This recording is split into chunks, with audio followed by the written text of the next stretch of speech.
छत्तीसगढ़ की सियासत का वो कत्ल जिसमें खून एक दिन बहा था, लेकिन सच 23 साल तक टपकता रहा। राम अवतार जग्गी हत्याकांड, फाइल बंद हुई, सच दबा और सिस्टम सोता रहा। फिर सीबीआई आई, आरोप तय हुए, सजा भी हुई, लेकिन जब सियासत के दरवाजे पर दस्तक हुई तो सबूत गायब हो गए और रास्ता साफ हो गया। अब 23 साल बाद सुप्रीम कोर्ट को खुद कहना पड़ा कि फाइल दोबारा खोलो, यानी पहले कुछ छूटा था या जानबूझकर छोड़ा गया।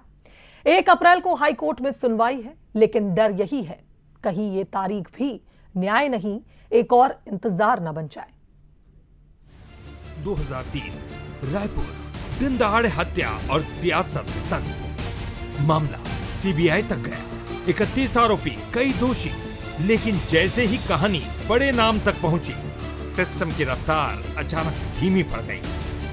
2007 कोर्ट ने कहा सबूत नहीं, यानी कत्ल हुआ, साजिश की बातें हुई, लेकिन सच अधूरा छोड़ दिया गया। लेकिन शिकायतकर्ता को उम्मीद है कि न्याय मिलेगा। मामले की अप्रैल को फाइनल हियरिंग है। हम सबको निर्देश किया है कि 1 अप्रैल को इसको फाइनल हियरिंग के लिए रखा गया है, तो हम सबको वहाँ पे अपने वकीलों के साथ उपस्थित होना है। और मुझे ऐसा लगता है कि अब अतिशीघ्र जग्गी परिवार को न्याय मिलेगा और मेरे को यकीन नहीं, पूरा विश्वास है कि निश्चित तौर पे सत्य की जीत होगी। 23 साल, एक परिवार उम्मीद बोल रहा है। ये उम्मीद नहीं, ये उस सिस्टम पर सबसे बड़ा इल्जाम है जो वक्त पर न्याय नहीं दे पाया। और दूसरी तरफ वो नाम जो बरी हो चुका, लेकिन अब फिर उसी केस में खड़ा है। यानी या तो पहले सच कमजोर था या फिर सच को कमजोर किया गया था। अमित जोगी का कहना है कि मुझे सम्मान पूर्वक बरी किया गया था, सत्य की जीत होगी। ये वही मामला है जिसमें 20 साल पहले मुझे सम्मान पूर्वक बरी कर दिया गया था। प्रार्थना करें कि सत्य की रक्षा हो और मुझे अपनी बात रखने का पूरा अवसर मिले। 23 साल का सच, 2003 हत्या, 2004 सीबीआई चार्ज, 31 आरोपी, 2007 आरोपी जोगी बरी, 2026 फिर सुनवाई। सियासत अब भी वही खेल खेल रही है। बीजेपी इसे कांग्रेस का काला धब्बा बता रही है।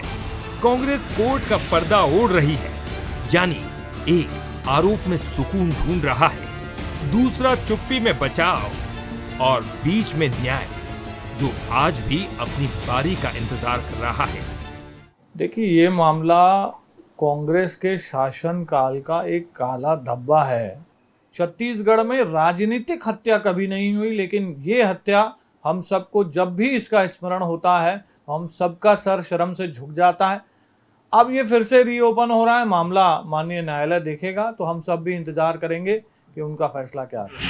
जग्गी हत्याकांड में अदालत के फैसले के बाद में, सुप्रीम कोर्ट के फैसले के बाद में हाई कोर्ट में सुनवाई हो रही है, क्योंकि जो पीड़ित थे सतीश जग्गी, जिनके पिता की हत्या हुई थी, सुप्रीम कोर्ट में इस मामले की डिवीजन याचिका दायर की। मामला अदालत है, इसमें अदालत में है, इसलिए कोई भी पॉलिटिकल टिप्पणी करना उचित नहीं होगा। अदालत का जो भी फैसला होगा उसका सभी को इंतजार है।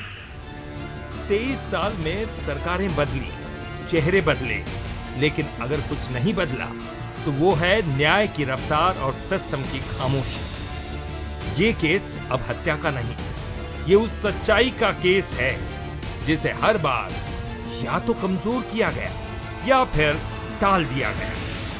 23 सालों के बाद छत्तीसगढ़ का हाई प्रोफाइल जग्गी हत्याकांड का जिन एक बार फिर से बाहर आ चुका है।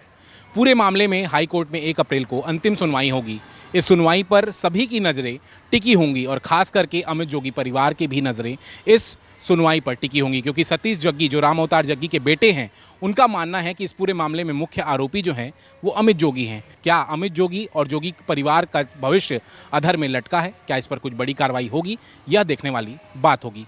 कैमरा पर्सन राहुल के साथ अनंत शर्मा, बंसल न्यूज़, रायपुर।